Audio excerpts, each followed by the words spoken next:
تصور حضرت مسیح علیہ السلام حضرت عیسیٰ علیہ السلام کے بارے میں کہ یہ اللہ کے بیٹے ہیں، اس کے بارے میں یہاں فرمایا کہ جنہوں نے رحمان کا بیٹا بنایا ہے کسی کو، لقد جئتم شیئا ادا، اور فرمایا کہ یہ تم نے بڑی سنگین بات تم لوگوں نے کہی ہے، یعنی یہ جو آپ کا معاملہ ہے یہ بڑا سنگین ہے کہ اللہ سبحانہ وتعالیٰ لم یلد ولم یولد ہے، نہ وہ کسی کا باپ ہے نہ وہ کسی کا بیٹا ہے، وہ ان رشتوں سے پاک ہے۔ یہ سارے انسانی رشتے احتیاج کے رشتے ہیں، ضرورتوں کے رشتے ہیں۔ تو یہاں پر فرمایا کہ یہ بڑی ایسی بات ان لوگوں نے کہی ہے کہ جو بڑی سنگین قسم کی بات ہے۔ فرمایا تکاد السماوات یتفطرن منہ وتنشق الارض وتخر الجبال ہدا، قریب ہے کہ اس سے آسمان پھٹ پڑیں اور زمین ٹکڑے ہو جائے اور پہاڑ ٹوٹ کر گر پڑیں۔ یعنی یہ اتنی سنگین بات ہے اور اتنی بھاری بات ہے جو یہ آرام کے ساتھ اپنے منہ سے نکال دیتے ہیں اور اسے اپنا عقیدہ بنا لیتے ہیں، جبکہ اللہ پاک فرماتا ہے کہ یہ ایسی بات ہے کہ آسمان قریب ہے کہ آسمان پھٹ پڑے، زمین ٹکڑے ہو جائے اور پہاڑ ٹوٹ پڑیں۔ اب اس کے بعد فرمایا کہ ان دعوا للرحمن ولدا، اس پر کہ لوگ رحمان کی طرف اولاد کی نسبت کرتے ہیں، یعنی اسی بات کو ایک اور پیرائے میں اسلوب میں بیان فرمایا، اور پھر فرمایا کہ وما ينبغي للرحمن ان يتخذ ولدا، حالانکہ رحمان کی یہ شان نہیں کہ وہ اولاد اختیار کرے۔ ناظرین کرام، سوال یہ پیدا ہوتا ہے کہ آخر یہاں پہ حضرت عیسیٰ علیہ السلام کے حوالے سے جو عقیدہ ہے مسیحیت کا کہ آپ اللہ کے بیٹے ہیں، اب اس کا یہاں پر اختتام پر سورۃ مریم کے چند آیات پہلے اس کا ذکر کیوں ہو رہا ہے؟ اس کی وجہ یہ ہے کہ سورۃ مریم کا تعلق مسیحیت سے ہے، حضرت مسیح علیہ السلام کی امت سے ہے، تو ان میں جو خرابیاں عقیدے کے حوالے سے پیدا ہو گئی، اب جاتے ہوئے اس سورت کے اختتام پر مکمل کرتے ہوئے اللہ سبحانہ وتعالیٰ نے ایک بار پھر اس عقیدے کو بیان کر دیا اور اس کی تردید کر دی۔ یعنی سورۃ مریم میں حضرت مریم علیہ السلام کا ذکر ہے، حضرت مسیح علیہ السلام کی پیدائش کا ذکر ہے، اور اس کے علاوہ دیگر انبیاء علیہ السلام کا ذکر ہے۔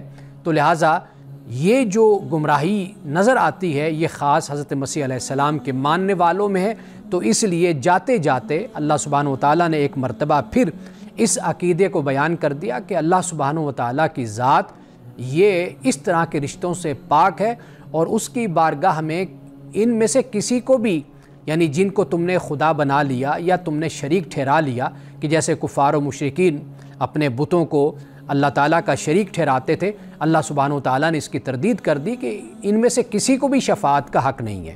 اصل جو انسان کی بخشش اور مغفرت کا معیار ہے وہ انسان کا ایمان اور انسان کا عمل صالح ہے۔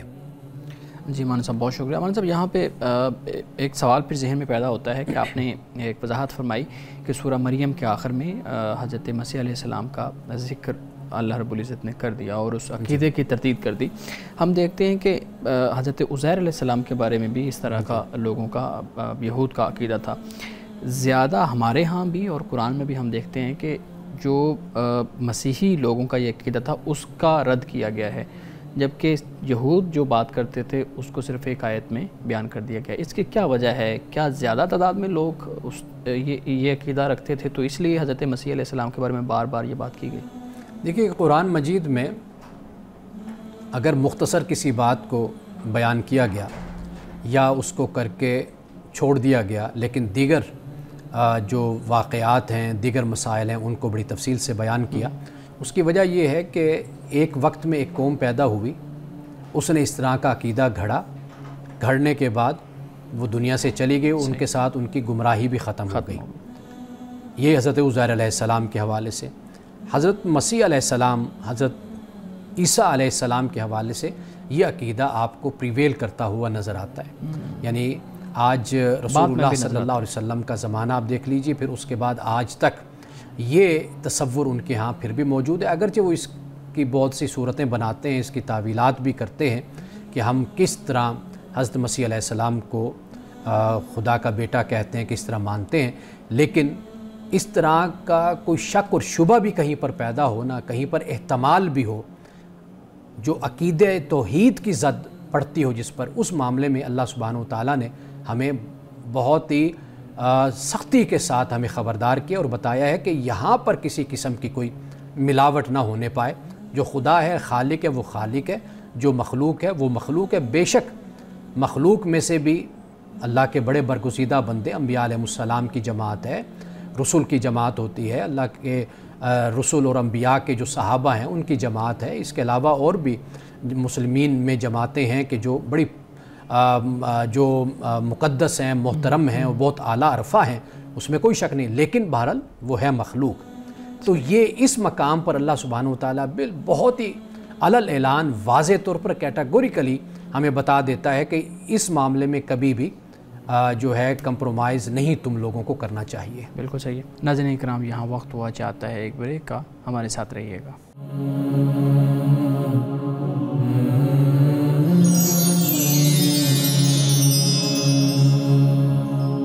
ویلکم بیک ناظرین. امانت صاحب، جب ہم پچھلا پروگرام ہم نے کیا تھا تو اس میں ایک بہت اہم بات تھی جو اس وقت بھی میرے ذہن میں سوال تھا، لیکن ٹائم کی قلت کی وجہ سے ہم نے اس کو اسکپ کر دیا. میں ضرور چاہوں گا کہ آپ یہ بیان کریں کہ یہاں بات ہوئی کہ وہ اپنے معبودوں کی پرستش کرتے تھے، ان کو پوجتے تھے، اپنے بتوں کی، اپنے شیاطین کی. تو ہمارے ہاں بھی تصور مکس صحیح ہے. لوگ بحث کرتے ہیں مختلف طرح سے کہ یہ یہاں پہ پرستش ہو رہی ہے، یہاں پہ پوجا جا رہا ہے، کچھ کہتے ہیں یہاں پہ نہیں پوجا جا رہا. تو آپ بیان کیجئے گا کہ عزت، توقیر، احترام اور عبادت یعنی پرستش کرنا، اس میں کیا فرق ہوتا ہے، اور ہمارے ہاں جو نقطہ نظر ہے، جو ماحول ہے، آپ ضرور اس پہ بات کیجئے گا. دیکھیے، جب ہم عبادت کی بات کرتے ہیں نا، وہ باقاعدہ طور پر جس کو ہم ریچولز کہتے ہیں وہ ہوتا ہے. جیسے ہم نماز پڑھتے ہیں تو نماز کے ریچولز، ارکان ہیں نا، وہ ہم ادا کرتے ہیں.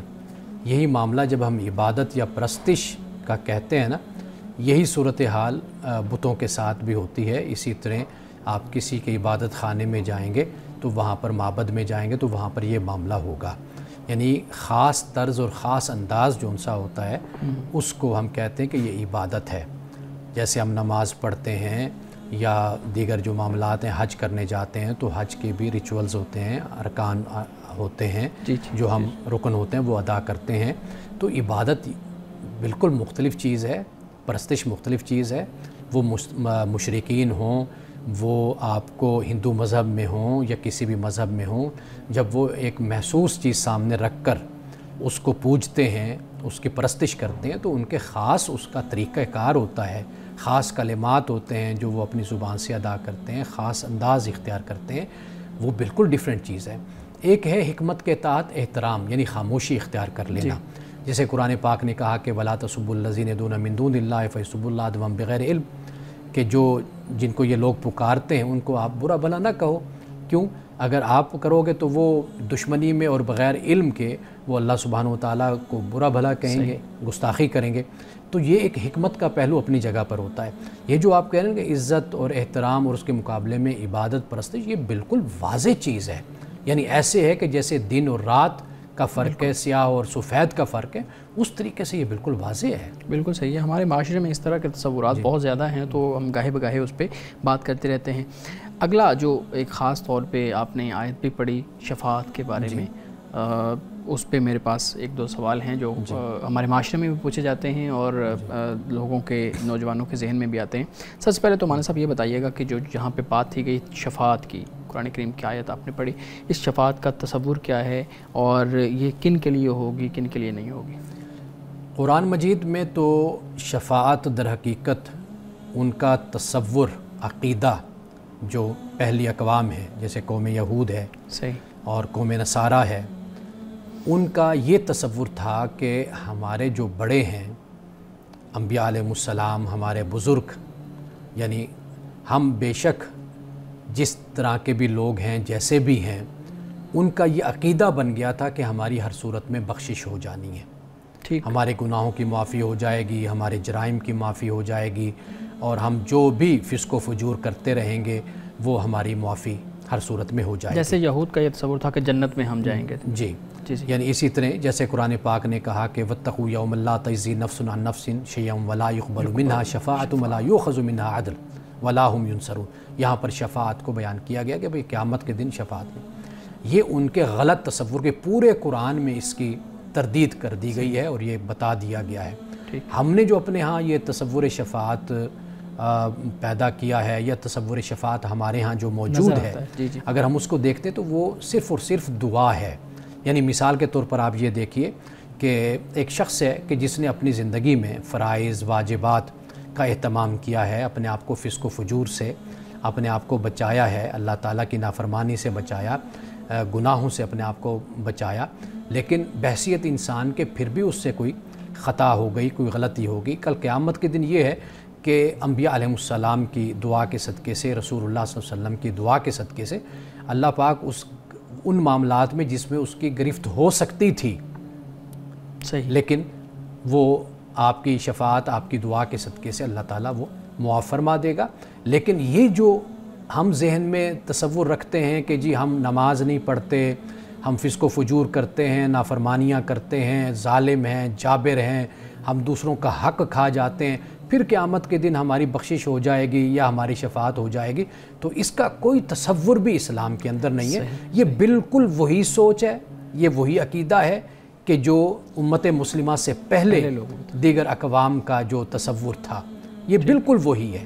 اسلام میں صرف اتنا تصور ہے کہ انسان سب کچھ کرنے کے باوجود پھر بھی آخر انسان ہے، کوئی غلطی خامی ہو جاتی ہے انسان سے، تو وہ یہ ہے کہ اللہ کے نیک بندوں کی دعا ہے، رسول اللہ صلی اللہ علیہ وسلم کی دعا ہے، اس کے ذریعے سے اللہ پاک چاہے گا تو معاف کر دے گا۔ ہم اس پہ آگے بھی میں اس پہ ضرور چاہوں گا کہ آپ اس پہ مزید بھی بات کریں۔ یہاں پہ ایک سوال میں آپ کے سامنے اور رکھتا ہوں کہ جو ہمارے ہاں ایک کانسیپٹ یہ پایا جاتا ہے کہ جو شفاعت ہے اس کا جو تصور ہے وہ اصول جو انصاف کے اصول ہیں ان کے خلاف ہے۔ وہ کہتے ہیں جی جب آپ کسی کی سفارش کرتے ہیں، کسی کی جو ہے نا وہ شفاعت کرتے ہیں، تو اس کا مطلب یہ ہوتا ہے کہ آپ کہہ رہے ہیں کہ یار اس سے کمی کوتاہی ہو گئی تو چلیں جو ہے نا وہ اب آگے اگر اس کو معافی مل جاتی ہے یا یہ درگزر کر دیا جاتا ہے، جیسے ہمارے ہاں دنیا میں تصور ہے، تو ریہیبلیٹیشن والا کانسیپٹ آ جاتا ہے۔ تو اس زندگی کے بعد یعنی آخرت کے بعد جو معاملہ ہے اس کے بعد تو کوئی اس طرح کا معاملہ ہی نہیں ہوگا کہ دوبارہ گناہ ثواب اچھا برا اس طرح کا کوئی انسان کے سامنے وجود ہوگا۔ تو جب یہ معاملہ نہیں ہے تو پھر ریہیبلیٹیشن والا کانسیپٹ بھی ختم ہو گیا۔ جب وہ بھی ختم ہو گیا ہے تو پھر تو یہ واقعی انصاف کے اصولوں کے خلاف ہوا یہ معاملہ۔ آپ کا یہ سوال بہت اچھا ہے، لیکن آپ اس کو اس طریقے سے سمجھیے کہ جہاں انسانی معاملات آتے ہیں، کہیں انسان کے ساتھ زیادتی ہے، ظلم ہے، وہ اس کی معافی اس وقت ہے کہ جب وہ بندہ معاف کر دیتا ہے۔ یعنی مثال کے طور پر کسی کو قتل کیا گیا، یا یہ ہے کہ جیسے کسی کا مال ہتھیا لیا گیا یا کسی کی جائیداد ہتھیا لی گئی، فراڈ دھوکے بازی کی گئی، یہ اس وقت معافی ملے گی انسان کو کہ جب وہ بھائی اس کو معاف کرے گا، وہ دنیا کا معاملہ ہو یا وہ آخرت کا معاملہ ہو۔ رسول اللہ نے فرمایا کہ مفلس کے بارے میں جب آپ نے کہا کہ اے صحابہ جانتے ہو کون مفلس ہوتا ہے؟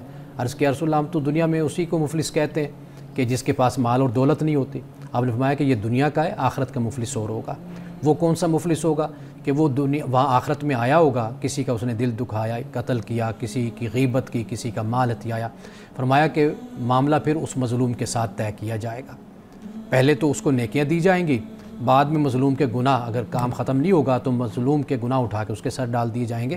تو لہٰذا ہمیں یہ بات ذہن میں رکھنی چاہیے کہ جو حقوق اللہ ہیں وہ اللہ چاہے گا تو معاف کر دے گا، وہ اللہ کا معاملہ ہے، لیکن بندوں کے معاملے میں وہ یہی فرماتا ہے کہ بندوں کے ساتھ اپنا معاملہ سیدھا کر کے اور صاف ستھرا کر کے میرے پاس آنا۔ تو لہٰذا جب ہم اس شفاعت کی بات کرتے ہیں تو یہ معاملہ انسان کا خدا کے ساتھ کا معاملہ ہوتا ہے۔ اور پھر یہ ہے کہ میں نے عرض کیا کہ کوئی کوتاہی خطا، یہ نہیں میں نے کہا کہ وہ عادی مجرم ہے اور وہ بالکل اس نے فسق و فجور پر مبنی زندگی گزاری ہے اور وہ شریعت اور دین کی اس نے ذرا بھر پرواہ نہیں کی، فساد پھیلاتا رہا زمین میں، تو پھر ایسا شخص شفاعت کے ذریعے سے اس کی بخشش ہوگی، تو اس کا کوئی تصور نہیں ہے۔ بندہ ہے اپنی طرف سے ہر طرح کوشش کرتا ہے کہ میں اچھی زندگی گزاروں، اللہ کی فرمانبرداری میں گزاروں، پھر اس سے کوئی کمی کوتاہی ہو جاتی ہے تو وہاں پر پھر یہ شفاعت اس کے کام آتی ہے۔ بالکل صحیح۔ ناظرین کرام یہاں وقت ہوا چاہتا ہے ایک بریک کا، ہمارے ساتھ رہیے گا۔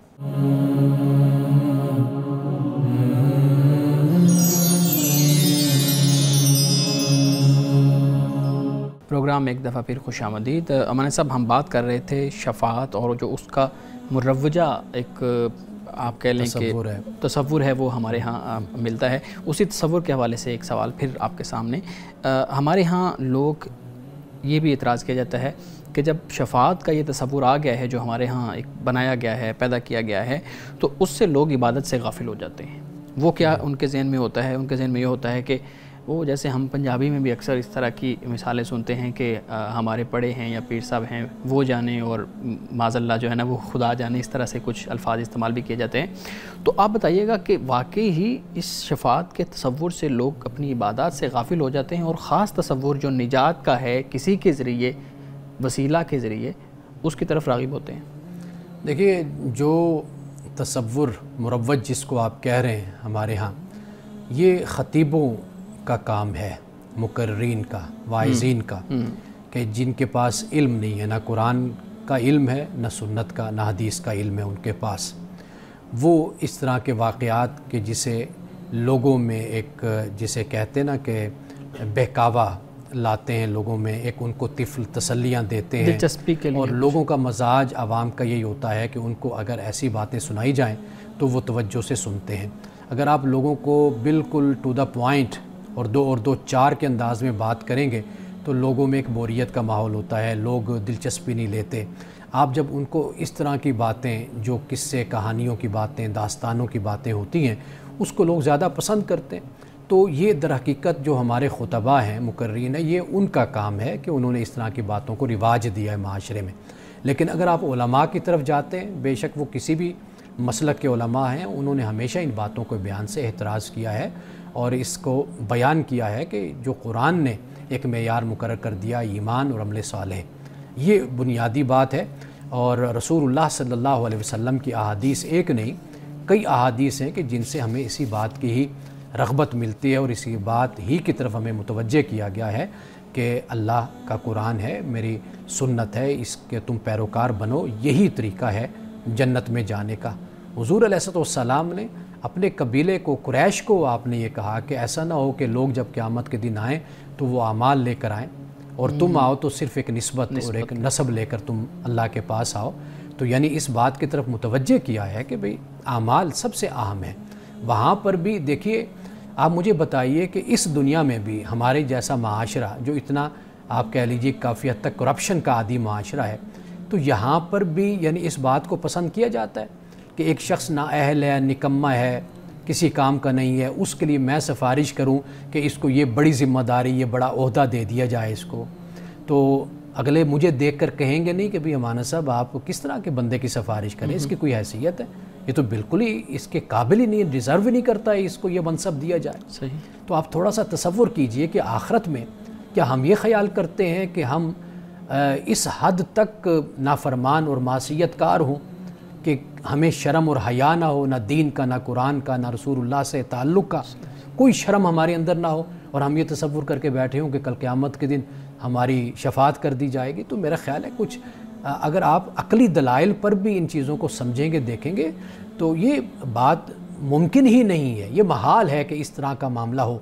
قرآن نازل ہوا انہی پرانے تصورات کو رد کرنے کے لیے جو قوموں کے اندر بے عملی اور بدعملی کا باعث بنے، ان عقائد کو رد کیا، تو پھر وہی عقائد مسلمان اگر اختیار کرتے ہیں اور تصورات اختیار کرتے ہیں تو یہ تو بڑے افسوس کی بات ہو جاتی ہے۔ بالکل صحیح ہے۔ میں ابھی یہی سوال آپ کے سامنے رکھنے لگا تھا کہ جو شفاعت کا مروجہ جو ایک سوچ ہے، تصور ہے، وہ عقل کے منافی ہے یا اس کے ساتھ ہے؟ تو آپ نے بڑی خوبصورتی سے اس کا جی آپ نے بہت بہتر اور بہت اچھا زبردست جواب دیا ہے، یعنی مجھے تو یہ بہت اچھی طرح سے سمجھ بھی آ گیا، لیکن یہ جو آپ نے بات بتائی کہ خطیبانہ انداز میں بیان کی جاتی ہیں چیزیں، اور ایسی چیزیں جو عام طور پہ عقل میں نہیں آتی تو لوگ اس پہ واہ واہ کرتے ہیں، بڑی جلدی خوش ہوتے ہیں۔ آپ نے بتایا کہ شفاعت اللہ اور بندے کا تعلق ہے، لیکن لوگ تو یعنی اللہ تو دور، پھر رسول اللہ صلی اللہ علیہ وسلم سے بھی نیچے آ کے اپنے پیروں کو اور بزرگوں سے کہتے ہیں کہ یہ ہمیں تو پتہ ہی نہیں چلے گا پل صراط سے ہم کس طرح سے گزر گئے۔ تو یہ آپ کو کیا لگتا ہے کہ ایک اتنے بڑے طبقے میں یہ چیز رائج ہے، کیا یہ صرف اس لیے رائج ہوگی کہ خطیب حضرات لوگوں کو صرف واہ واہ لینے کے لیے بتاتے رہے، یا واقعی میں کوئی نہ کوئی ایک ایلیمنٹ ایسا موجود تھا جس کی وجہ سے یہ چیزیں لوگوں میں آئی ہیں؟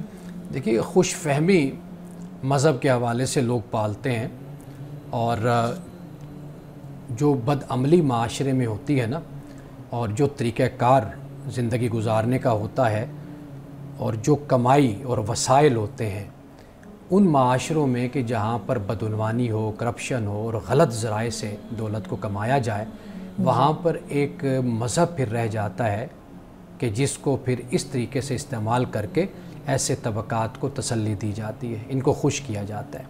یہ وہ ساری جال ہے، یہ نیٹ ہے کہ جو اس طرح بنا جاتا ہے اور بچھایا جاتا ہے معاشرے کے عوام کو، سادہ لوگوں کو متوجہ کرنے کے لیے۔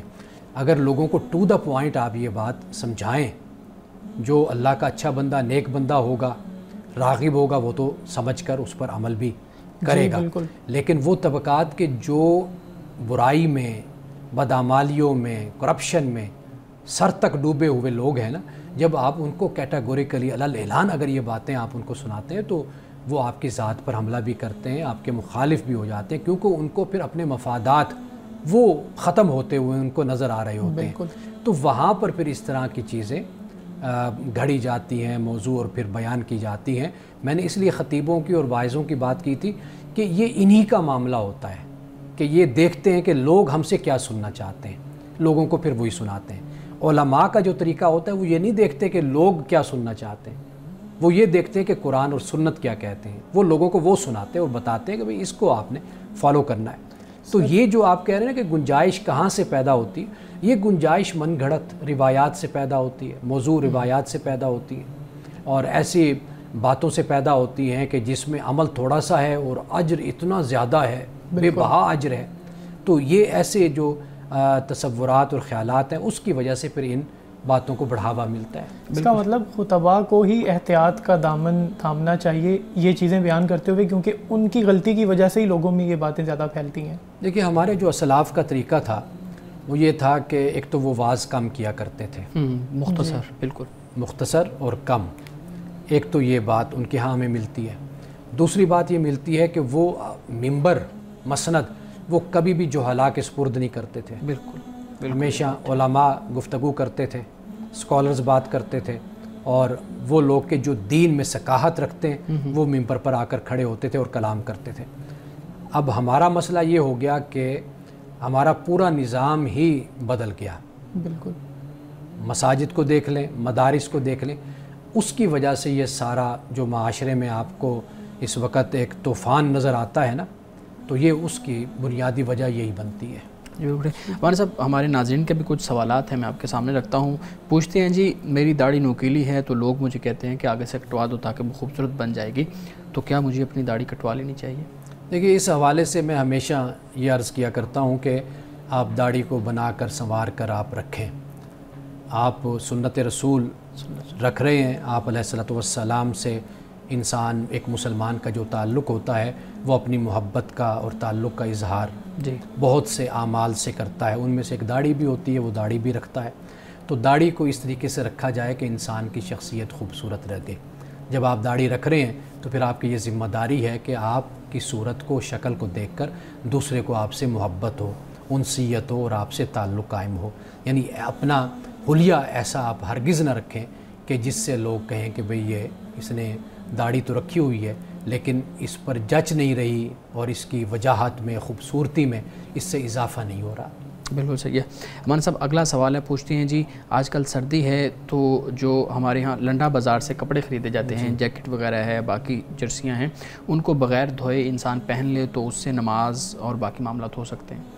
دیکھیے وہ پاک ہوتے ہیں، کوئی ایسا مسئلہ اس میں نہیں ہوتا، اور اس کو بغیر دھوئے اور واش کیے اس کو پہنا جا سکتا ہے۔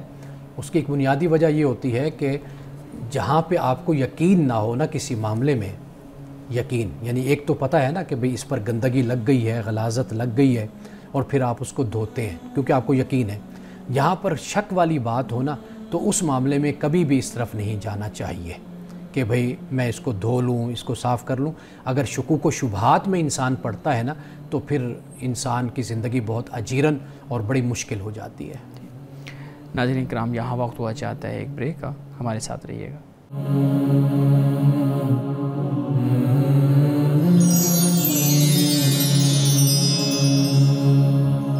پروگرام میں ایک دفعہ پھر خوش آمدید۔ جی بلال صاحب، آپ سوال کیجیے۔ سر یہ بتائیے گا کہ جو آن لائن پلیٹ فارمز ہیں، کلاس وغیرہ جس پر آن لائن ہوتی ہے، میٹنگز وغیرہ ہوتی ہیں، جس طرح سے زوم، گوگل میٹ وغیرہ ہیں، ان پلیٹ فارمز کے ذریعے نماز میں شرکت کرنا کیسا ہے؟ جیسا کہ کوئی اجتماعی نماز کسی جگہ پر ادا کی جا رہی ہے بارش کے لیے یا کسی اور کام کے لیے، تو پھر زوم کے ذریعے اس میں شرکت کر لینا جماعت کے ساتھ، یہ کیا درست عمل ہے؟ دیکھیے، پہلی بات تو یہ ہے کہ جو معمول کے حالات ہوتے ہیں نا، جی، اس میں بھی قرآن مجید نے یہ بیان کیا ہے اس میں کہ آپ وہی نماز کا طریقہ اختیار کریں گے جو نماز جس طرح پڑھی جاتی ہے۔ مثال کے طور پر یہ کہا جاتا ہے مقام ایک ہو، اور کہا جاتا ہے کہ وقت ایک ہو، اس طرح کر کے کچھ شرائط ہمارے فقہاء نے بھی بیان کی ہیں۔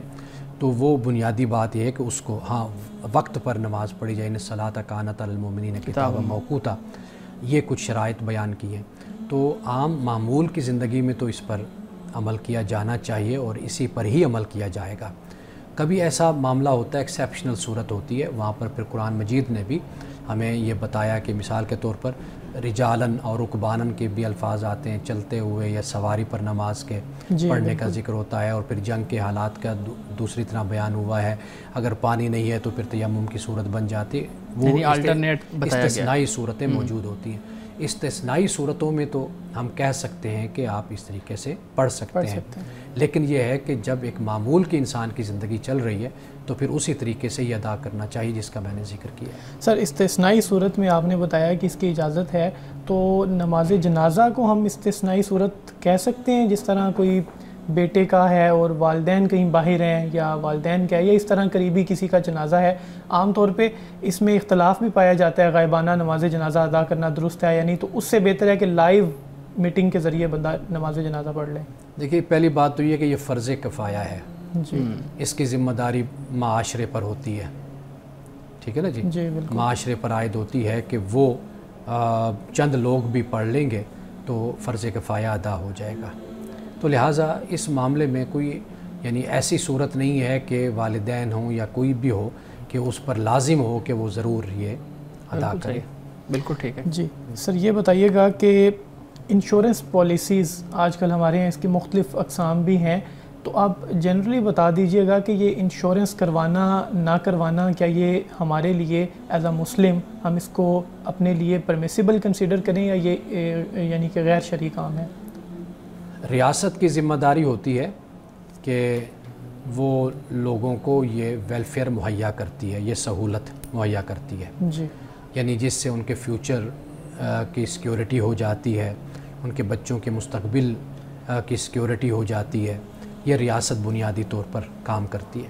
جب ریاست اپنی ذمہ داریاں ادا نہیں کر رہی ہوتی تو پھر اس کے آلٹرنیٹ متبادل یہ ادارے ہوتے ہیں کہ جو آپ کو یہ سہولت مہیا کرتے ہیں۔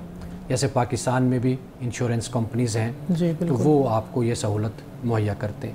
اور اس میں جو بنیادی بات سمجھنے والی وہ یہ ہے کہ یہ کوئی برابری کی سطح کا کوئی کانٹریکٹ نہیں ہوتا، جی، کہ میں اگر مثال کے طور پر سال کا 1 لاکھ روپیہ دے رہا ہوں تو وہ مجھے 25 سال بعد اگر وہ 25 لاکھ کی جگہ مجھے کروڑ دے رہے ہیں، میں نے صرف 25 لاکھ ان کو دیا، انہوں نے مجھے کروڑ، 2 کروڑ، 2.5 کروڑ، جو بھی بندہ وہ مجھے انہوں نے دیا۔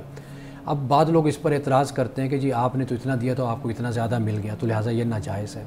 ہمیں یہ بات سمجھنی چاہیے کہ یہ صرف اور صرف ایک بھلائی کے نقطہ نظر سے ہے، ویلفیئر کے نقطہ نظر سے ہے، ویل وشنگ، خیر خواہی کے نقطہ نظر سے ہے۔ یہ کوئی بزنس نہیں ہو رہا کہ جس کی بنیاد پر ہم یہ کہیں کہ میں نے یہ بزنس کیا تو انہوں نے مجھے اس سے کہیں زیادہ دیا یا سود میں آ گیا۔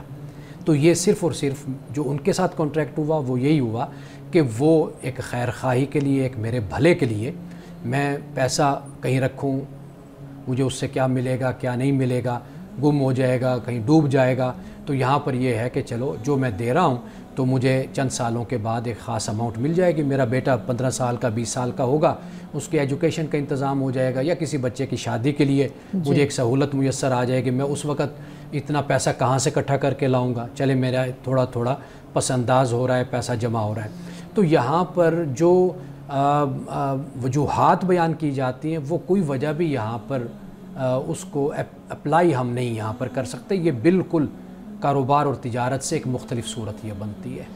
جی سر، آپ نے بہت واضح انداز میں بتایا۔ اس کی ایک اور قسم پہ ہم بات کر لیتے ہیں۔ جو زیادہ عام طور پہ لوگ استعمال بھی کرتے ہیں. جیسے کہ گاڑی کی انشورنس ہوئی ہے, اب گاڑی کی انشورنس کروا دی آپ نے, ایڈوانس اس میں پیمنٹ کی ہوئی ہے, ممکن ہے آپ کی گاڑی کا ایکسیڈنٹ ہی نہ ہو اور وہ جو پیسے آپ ادا کر چکے ہیں وہ آپ استعمال ہی نہ کریں. ایسے ہی ہیلتھ انشورنس میں بھی ہے کہ ہیلتھ انشورنس میں آپ نے آلریڈی پیڈ ہیں آپ, لیکن ممکن ہے آپ کو ضرورت ہی نہ پڑے اس کو استعمال کرنے کی, اور وہ جو 1 سال 2 سال کا ٹینیور ہے وہ گزر جائے, تو کیا اس صورت میں اب آپ کے پیسے تو ایک حساب سے تو ویسٹ ہی ہو گئے نا, تو کیا یہ بھی درست ہوگا پھر؟ دیکھیے میں وہی عرض کر رہا ہوں نا کہ یہ کوئی تجارت اور کاروبار کا معاملہ نہیں ہے اس طرح کا. یہ آپ کو ایک کمپنی حفاظت آپ کو مہیا کرتی ہے, تو وہ جو پیسہ ہے وہ اب کمپنی اپنے پاس رکھتی ہے, تو وہ ٹھیک ہے کہ بھئی اگر کوئی اس طرح کا معاملہ آپ کے ساتھ نہیں ہوا تو انہوں نے اپنے پاس اس اماؤنٹ کو رکھ لیا, اور اگر خدا نخواستہ کوئی ایسی صورت بن گئی تو وہ اس کے لیے استعمال ہو گئی. جیسے گاڑی عام طور پر اس پر استعمال ہو جاتے ہیں, کوئی ایکسیڈنٹ ہو جاتا ہے, لیکن یہ ہے کہ جو دوسری انشورنس ہے جو ہم بات کر رہے ہیں اس میں تو یہ ہے کہ آخر کار اس کا جو معاوضہ ہے وہ آپ کو ملتا ہی ملتا ہے. اچھا مولانا صاحب یہ بھی بیان کیجیے گا, ہمارے ہاں اس پہ بہت زیادہ کنٹروورسی ہے, آپ باہر ممالک میں رہے ہیں, وہاں پہ آپ نے ریسرچ کا کام بھی کیا ہے, تو وہاں پہ جو ہمارے علماء ہیں ان کا رویہ بالکل اسی طرح کا ہے, کیونکہ وہاں پہ تو ہر ایک کے لیے ضروری ہے کہ ہیلتھ انشورنس کم از کم ضرور ہونی چاہیے ہر ایک شہری کے لیے, ایون وہ اگر ٹریولر بھی ہے, کوئی ٹورسٹ بھی ہے, تو پھر بھی وہ جو ہے نا اپنی انشورنس کروا کے جاتا ہے. تو وہاں پہ علماء کا رویہ کیا ہے؟ اچھا پہلی بات تو یہ ہے کہ وہاں پر ویلفیئر اسٹیٹ بنیادی طور پر ہے تو ہماری بھی ویلفیئر ہی. ہاں جی, وہ ویلفیئر اسٹیٹ کا تصور بالکل مختلف ہے. تو ہمارا سب کچھ کانسٹیٹیوشن تک تو موجود ہے, لیکن وہ جو ایک عملی صورت ہونی چاہیے وہ اس طریقے سے ایسے بھی ہے نا کہ ان ممالک میں یعنی ہیلتھ انشورنس کے بغیر انسان کا علاج تقریباً ناممکن ہوتا ہے. یہاں پہ تو ہم بغیر انشورنس کے کسی بھی سرکاری ہاسپٹل میں جائیں اپنا علاج کروا سکتے ہیں. بڑی جی وہاں پر یہ صورت ہوتی ہے کہ آپ جیسے بتا رہے ہیں کہ وہ آپ سے ٹیکس لیا جاتا ہے. مثال کے طور پر 100 میں سے 51% جو ان سے 51 روپیز 51 روپیز آپ کا وہ لے لیا جاتا ہے یا 50 لے لیا جاتا ہے. اچھا پھر وہ یہ ہے کہ وہ آپ ہی کے لیے استعمال ہوتا ہے, آج نہیں ملے گا آپ کو, جا کر اینڈ پر آپ کو مل جائے گا. اگر نہیں بھی کسی طریقے سے استعمال آپ پر ہوا تو وہی آپ کے پیسے ویلفیئر کے طور پر معاشرے کے دوسرے جو مفلوق الحال لوگ ہیں ان پر لگ جاتا ہے, یا اجتماعی جو پروگرام ہوتے ہیں, منصوبے ہوتے ہیں, پروجیکٹس ہوتے ہیں, وہاں پر ان کو خرچ کر دیا جاتا ہے. بالکل ٹھیک. مولانا صاحب آج کے حدیث مبارکہ بیان کیجیے گا. رسول اللہ صلی اللہ علیہ وسلم کی یہ حدیث حضرت انس سے روایت ہے اور مشکات شریف کی یہ حدیث ہے. آپ نے فرمایا کہ لا ایمان لمن لا امانۃ لہ ولا دین لمن لا عہد لہ. آپ نے فرمایا کہ جس کے اندر امانت نہیں اس کے اندر ایمان نہیں, اور جس کو عہد کا پاس نہیں ہے اس کے پاس دین نہیں ہے. یعنی پہلی بات جو بیان فرمائی وہ امانت. جب آپ کسی کے پاس کوئی چیز رکھتے ہیں اور وہ اس کی حفاظت کرتا ہے اور ویسی کی ویسی آپ کو واپس کر دیتا ہے, تو رسول اللہ نے فرمایا کہ در حقیقت ایسے شخص میں ایمان ہے. آپ کسی کے پاس اپنی امانت رکھے اور وہ امانت آپ کو واپس نہیں لوٹاتا یا اس میں کمی بیشی کرتا ہے, تو گویا کہ وہ اپنے ایمان میں کمزور ہے, اپنے ایمان میں وہ سچا نہیں ہے. اسی طرح وعدہ فرمایا کہ جس شخص نے وعدہ نہیں نبھایا اور وعدہ پورا نہیں کیا, تو رسول اللہ نے فرمایا کہ جس کا وعدہ نہیں ہے تو اس کا دین نہیں ہے. یعنی دین نہیں سے مراد یہ ہے کہ دین اس کو پابند کرتا ہے, اور یہ بات دین میں بہت ہی اہم ہے کہ انسان اپنے وعدے کو پورا کرے. جو وعدے کو پورا نہیں کر رہا تو گویا کہ اس کی زندگی سے یہ معلوم ہوتا ہے کہ اس نے دین کو اپنے اوپر نافذ نہیں کیا. ناظرین کرام, اس دعا کے ساتھ اپنے پروگرام کا اختتام کریں گے. اللہ رب العزت حسن کلام اور تاثیر کلام عطا فرمائے, ہماری زبان کے گروں کو کھول دے اور سننے والوں تک خیر کا پیغام پہنچے. اجازت دیجیے, خدا حافظ.